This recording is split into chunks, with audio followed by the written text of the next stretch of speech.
नमस्कार मु प्रिया आपण मैंने देखुं आपणकर प्रिय चैनल प्रिया ट्यूब से दिन ट्यूशन फेरुवा समय रे मो सांग मत किपरि कहीं मो बिया को पूरा नाली कर देथिला एवं ता जीभरे मो बियारो सब रस को काढ़ी देथिला। से विषय मु आज आपण को कहूची आपण माने वीडियो को शेष पर्यंत देखंतु। मो सांग ता नाम होची दीपक। मो सहित सी बहुत मिलामिशा करे एवं सी मोर बेस्ट फ्रेंड, किंतु ता मन भितरे मो प्रति गेईबार एते आग्रह थिला ए कथा मु पूर्वरु केबे जानि नथिली। किंतु लज्जा करिबि नहीं, सीधा कथा मो मन भितरे किंतु तांको गेहिबा पई प्रबल इच्छा थिला। किंतु जेहेतु मो झियो पिला तेणु मु ताको निज आड़ू किछि कहि पारु नथिली कि ता बांडरू किया खाई पारु नथिली। तथरे कौन होइछि आमे सांगरे ट्यूशन जाओ, फिजिक्स ट्यूशन राति 7टारू आरंभ हुए एवं 8टारे शेष हुए। तो आमे ट्यूशन सारी 8टा बेलू आमे घर को फेरुलु। यही समय रे हठात मेघ आकाश रे उठे आसला एवं बिजुली घड़घड़ी आरंभ हो गला एवं आस्ते आस्ते मेघ मध्य आरंभ होला। आमे दुई जन साइकेल ले जाउथुलु।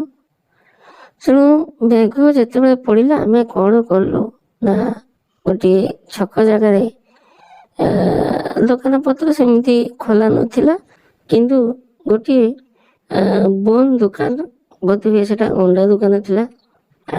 दुकान टी बंद थिला किंतु तार चाल छपर सब ठीक थिला। आमे तारी भीतर को पशिगलु। वर्षा एते मात्रा रे आरंभ होला जे आस्ते आस्ते बढ़िबा को लगला किंतु कमिला नहीं।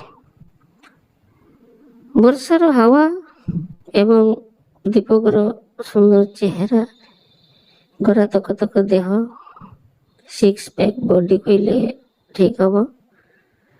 एवं जेहेतु ता प्रति मोर आसक्ति भाव आगु थिला तेणु ई पाग मते गिया खाइबा को संपूर्ण पागली करदेला।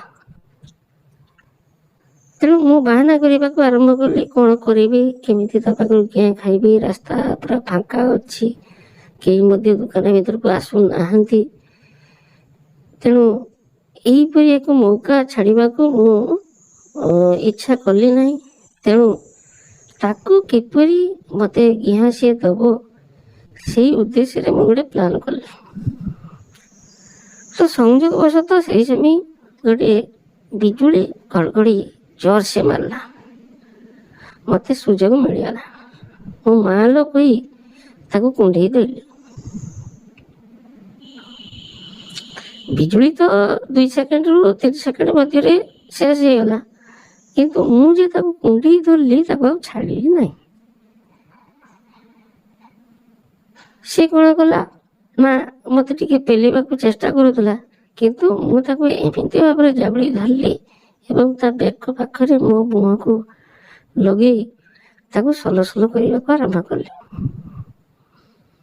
सी भी छोट छुआ नुहे, तेणु सी बुझी नेला जे प्रियार गिया खाइबा को मन होइछि। तेणु से मध्य मते कुंडे धरला। मु एथर बुझी नेली जे दीपक सब बुझी सारी, तेणु आउ किछि असुविधा नहीं। मु आस्ते आस्ते ता पिठी रे हाथ बुलेली, ता मुंड बाल रे हाथ बुलेली।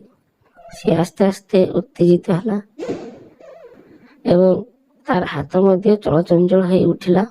से मते आस्ते किना पेली दी मो छाती रे हाथ बुलेला।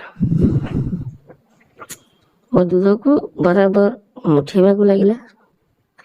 मो दूधर मुंडी को हलैबा को लगिला। से जेते मो दूधर मुंडी को हलाउ थाए मोर सेते उत्तेजना बढ़ी बढ़ी आसु थाए। मु कौन कली ନା ସେଇଠି ପାଖରେ ଗୋଟେ ବେଞ୍ଚ ଥିଲା, ମୁଁ ସେ ବେଞ୍ଚରେ ବସି ପଡ଼ିଲି।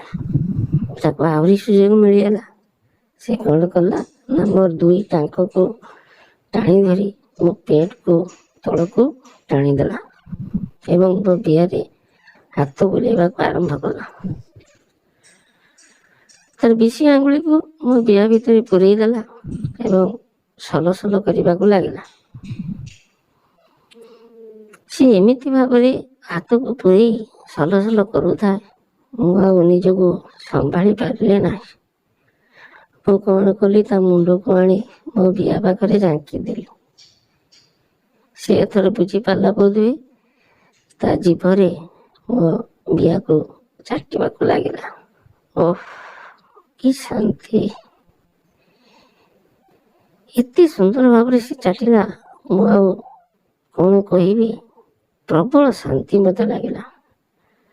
କିଛି ସମୟ ଚାଟି ସାରିଲା ପରେ ମୁଁ କ'ଣ କଲି ନା ମୋ ଡାହାଣ ହାତରେ ତା ପ୍ୟାଣ୍ଟର ଚେନ୍କୁ ଖୋଲି ତା ଚଡ଼ି ଭିତରୁ ତାର ସେଇ ଲମ୍ବା ମୁସଳିଆ ବାଣ୍ଡଟିକୁ ବାହାରକୁ କାଢ଼ି ଆଣିଲି ଏବଂ ହାତରେ ଧରି ହଲେଇବାକୁ ଲାଗିଲି। କିଛି ସମୟ ହଲେଇ ସାରିଲା ପରେ ସିଏ ଆଉ ପାଗଳ ଭଳି ହେଇଗଲା। ସେ କହିଲା, ପ୍ରିୟା, ତୁ ଟିକେ ଶୋଇପଡ଼, ମୁଁ ଆଉ ନିଜକୁ ସମ୍ଭାଳି ପାରୁନାହିଁ। ମୁଁ ବି ସୁନା ଝିଅଟେ ପରେ ସେଇ ବେଞ୍ଚ ଉପରେ ଶୋଇପଡ଼ିଲି ଏବଂ ଦୁଇ ଟାଙ୍କକୁ ଉପରକୁ ଟେକିଦେଲି।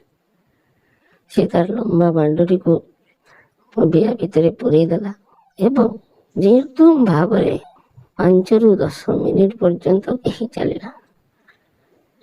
ଏତେ ଜୋରରେ ସେ ଘେହିଲା, ମୋ ବିଆକୁ ପୁରା ଦରଜ କରିଦେଲା।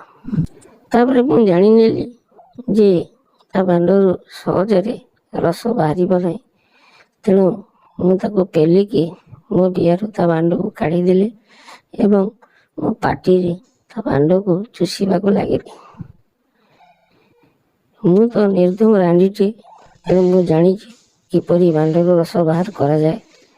ମୁଁ ଏମିତି ଭାବରେ ଚୁଷିଲି, ଗୋଟିଏ ମିନିଟ୍ ମଧ୍ୟରେ ତା ବାଣ୍ଡରୁ ସବୁ ରସତକ ବାହାର କରିହେଲା।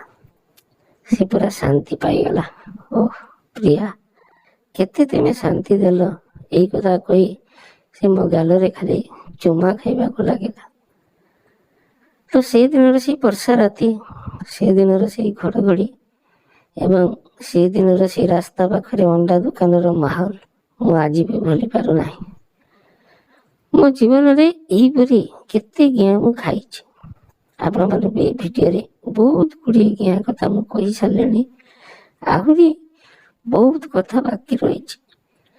ଯଦି ବି ଆପଣମାନେ ଆଜି ପର୍ଯ୍ୟନ୍ତ ପ୍ରିୟା ଟ୍ୟୁବ୍ ଚ୍ୟାନେଲକୁ ସବସ୍କ୍ରାଇବ୍ କରିନାହାନ୍ତି, ତେବେ ଦୟାକରି ସବସ୍କ୍ରାଇବ୍ କରିଦିଅନ୍ତୁ। କାରଣ ଏହି ଚ୍ୟାନେଲରେ ମୁଁ ଆପଣମାନଙ୍କୁ ଏହି ପ୍ରକାର ହଟ୍ ଭିଡ଼ିଓ ବହୁତ ଦେବି।